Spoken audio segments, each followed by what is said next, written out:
في رحلة تطوي الدروب بين المدائن والشعوب، بحضرة الذكر الحكيم وحدنا رب القلوب، وحدنا رب القلوب. في رحلة تطوي الدروب بين المدائن والشعوب، بحضرة الذكر الحكيم وحدنا رب القلوب، وحدنا رب القلوب.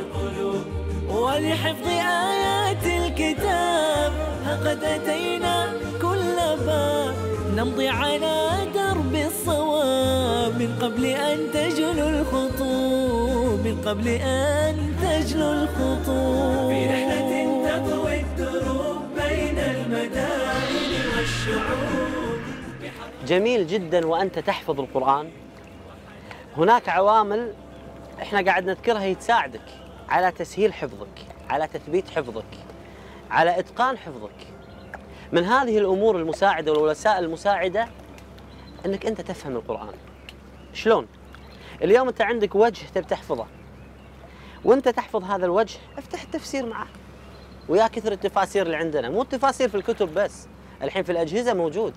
اليوم أنت فاتح الجهاز سواء الآيفون أو غيره، تدخل عليه تكتب أي صفحة أنت في القرآن، تقرأ تفاسيرها، تفهم الآية.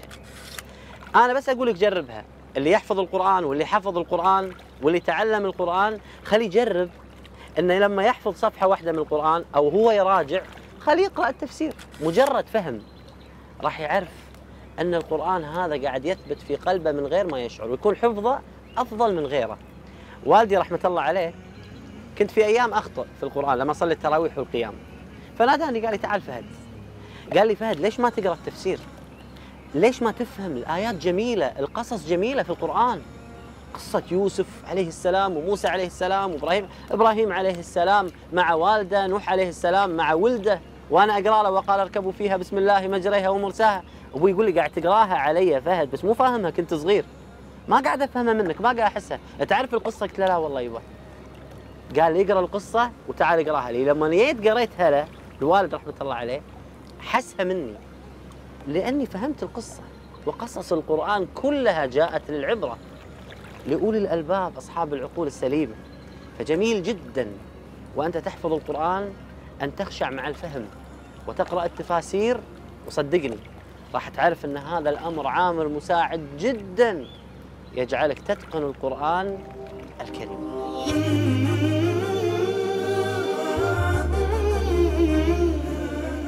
من أجمل المراكز القرآنية في إسطنبول وأكثرها نشاطاً وتخريجاً للحفظة إنه مركز الجامع الأخضر الذي يديره الشيخ عبد الله أسطى. واطلعنا على تجربتهم في التحفيظ والتعليم القرآني، وكان لي لقاء جميل جداً مع بعض مدرسي هذا المركز المتميز.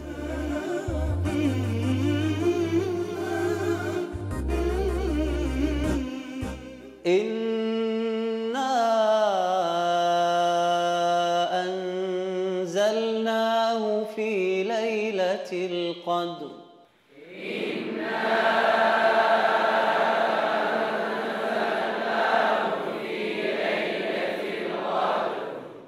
وما أدراك ما ليلة القدر.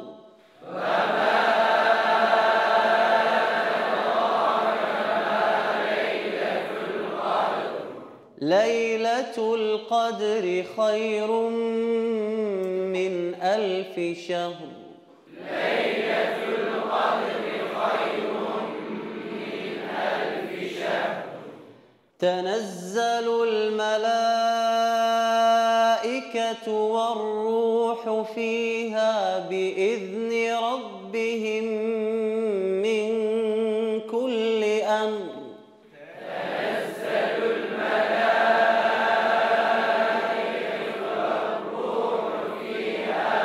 شيخ عبد العزيز، أنا متأكد جدا أنكم تجدون صعوبة في تحفيظ الأبناء في بداية استقبالهم في حفظ كتاب الله سبحانه وتعالى. كيف تكون عندكم هذه الهمة؟ يعني واحد يمل، واحد لا يعرف اللغة العربية وتريد أن تحفظه قرآنا هو قرآنا في اللغة العربية. نعم. ما هي الصعوبة التي تواجهونها في البداية، وكيف يعني تكون عندكم هذه الهمة؟ أسأل الله سبحانه وتعالى أن يديمها عليكم. نعم. أولا قراءة القرآن ليس بصعب في الأصل. نعم. لأن الله عز وجل يقول في كلامه فاقرؤوا ما تيسر من القرآن أو ولقد يسرنا القرآن للذكر فهل من مدكر، ولكننا الأتراك ليس لساننا عربيا، وهذا يكون لنا صعب. ولكن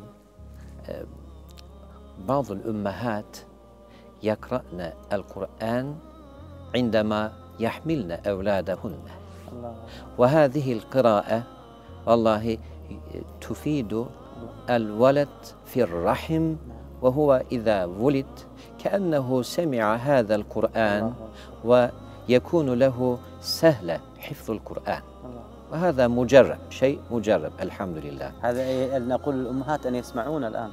نعم، الأمهات هذا شيء مهم. الأم التي تكون الآن حاملا بولدها أو بنتها الآن تحرص أن تقرأ القرآن. نعم. فنجد الآن الشيخ عبد العزيز يقول أن وجدنا أثرا. نعم. عندما تقرأ الأم القرآن وتحرص على قراءة القرآن يوميا وهي تحمل هذا الابن في أحشائها. نعم. يخرج بإذن الله وكأنه سمع القرآن كاملا. الحمد لله. في تركيا يكملون حفظ القرآن في كل سنة 5000.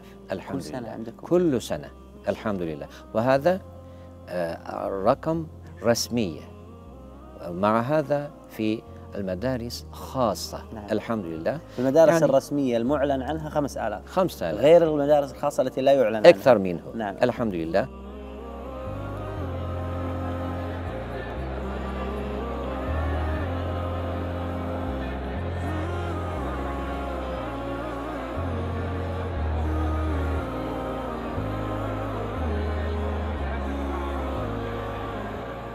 طلبة القرآن الرائعون الذين عندكم في هذا المركز القرآني الذين شاهدناهم وتقطعت قلوبنا وفرحنا برؤيتهم، ما هي الطريقة عندكم في تحفيظهم القرآن؟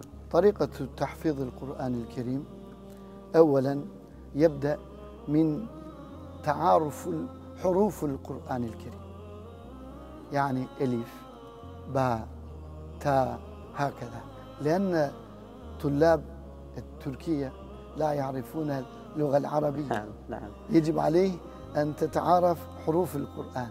نعم. بعد هذا تبدأ قراءة بالسهولة. طيب كم يستغرق وقت تعليمهم الحروف؟ أي ألف باء تقريبا 20 أيام. نعم. وبعد هذا تبدأ قال الذين كفروا للذين هكذا. نعم. تقريبا شهرين. نعم. تدريج. أيوة، بالتدريج حتى يصل إلى هذه المرحلة بعد شهرين. أيوة. نعم. القراءة يجب أن تقرأ بالتجويد. نعم. في تركيا تجويد ألف باء، يعني كتاب الألف باء بالتجويد. نعم. مد طبيعي، مد متصل، مد منفصل، مد لازم. نعم. هكذا تقرؤون الكلمات مع تعارف التجويد. أعتز بك في هيبتك في تحديك، وامشي على أمرك بسمع وطاعة. لو ضاقت الدنيا وجدت الأمل فيك، قد المجرة والفضاء والتساع.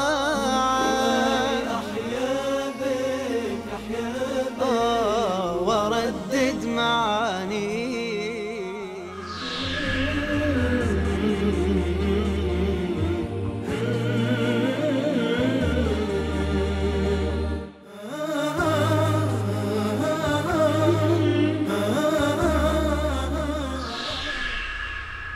هناك طرق كثيرة في حفظ القرآن الكريم، ويمكن أنا من كثرة مشاركاتي في المسابقات الدولية والمحلية أصبح عندي احتكاك مع معظم الدول وطرقهم في حفظ القرآن الكريم، وعرفت طرقهم.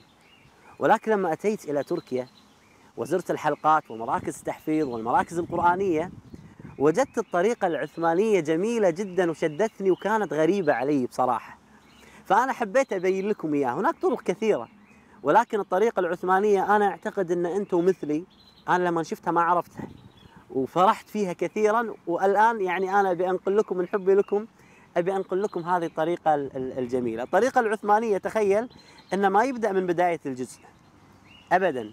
شلون يحفظ؟ يبدأ من الجزء الأول، آخر صفحة من الجزء الأول يحفظها، آخر صفحة، وإذا ينتقل إلى آخر صفحة من الجزء الثاني، وهكذا حتى يصل إلى جزء عامة. أضرب لك أنا مثال.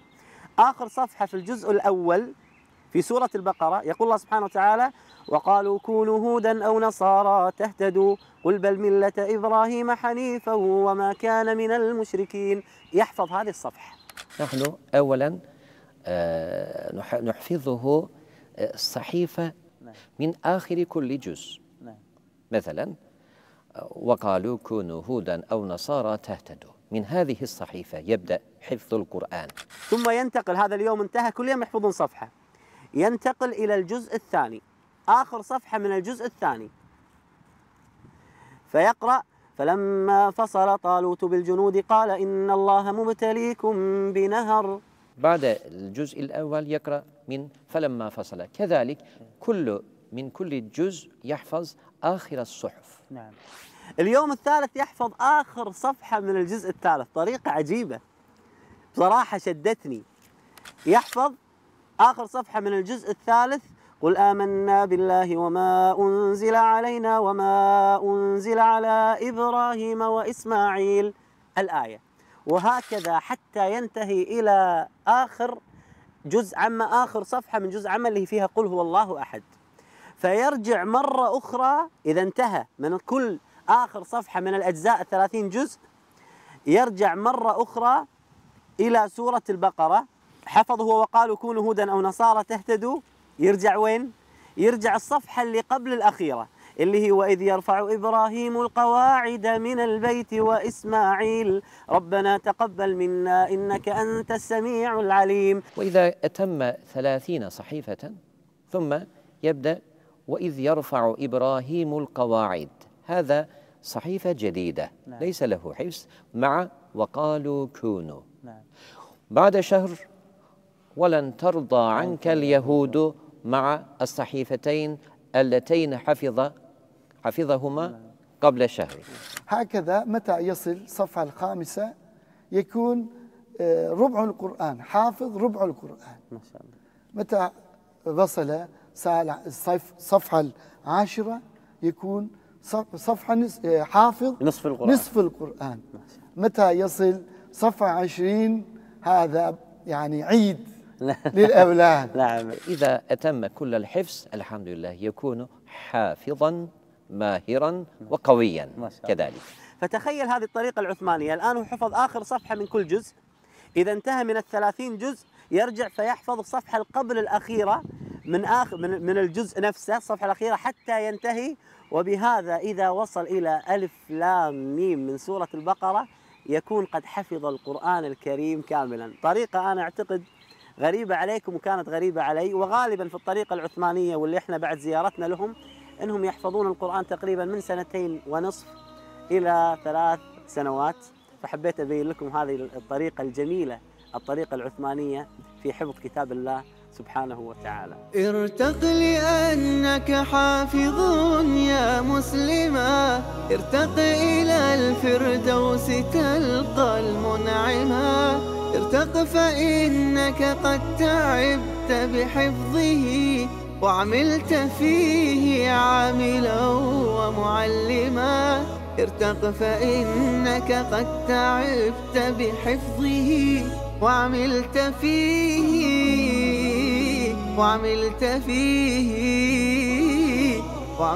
فيه عاملا ومعلما.